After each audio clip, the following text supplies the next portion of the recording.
With all of life's little stresses, sometimes it's hard to keep those wrinkles off of your face, but there is a way to fight facial aging.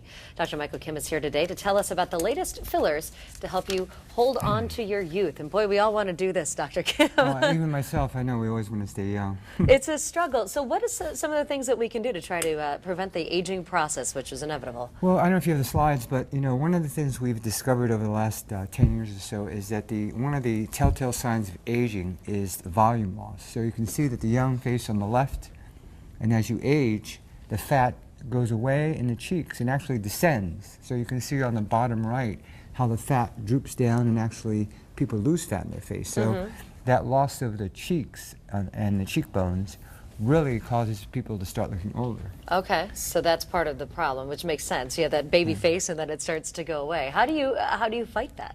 Well, there's new fillers out there. Primarily one of the most common ways that we've used to do it is fat, but usually fat is a surgical procedure, so we do it during a facelift. It's not commonly done alone, but people want to come in for a quick fix. So the trend has been Sculptra, Radius, and the newest is Voluma.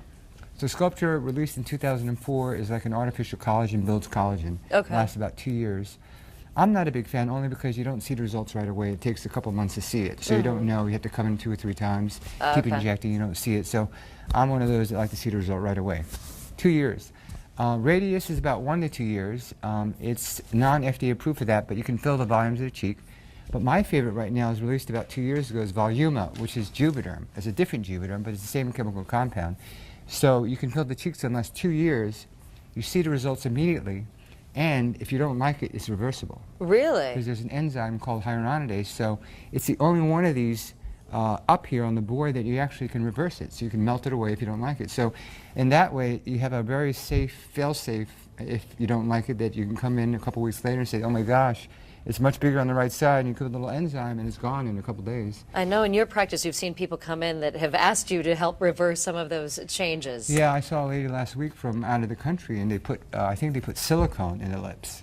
There's no way to reverse it. So when you start using permanent or semi-permanent things and you don't like it, you're stuck with it. So the advantage of particularly Voluma is that it's reversible, but it doesn't last forever.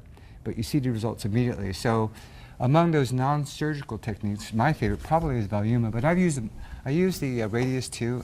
I'm not using Sculpt right now, so I don't have a lot of experience. There are some good experiences with some good surgeons using it, so I'm not going to badmouth it, but I just don't have a lot of experience with it. But if you're looking for that, you're in the 30s and 40s and you're kind of feeling a little sunken in, instead of filling these areas, and people are now putting volume. So ask your doctor, make sure they have a lot of experience, and they're board certified dermatologists, plastic surgeon, ENT, about the volume, and they can tell you about whatever they're using, and it really, really helps when you bring those cheekbones out and gives you that youthful look. All right, thank you so much, Dr. Kim. We appreciate it. And you were watching Make News This Morning on WXCW.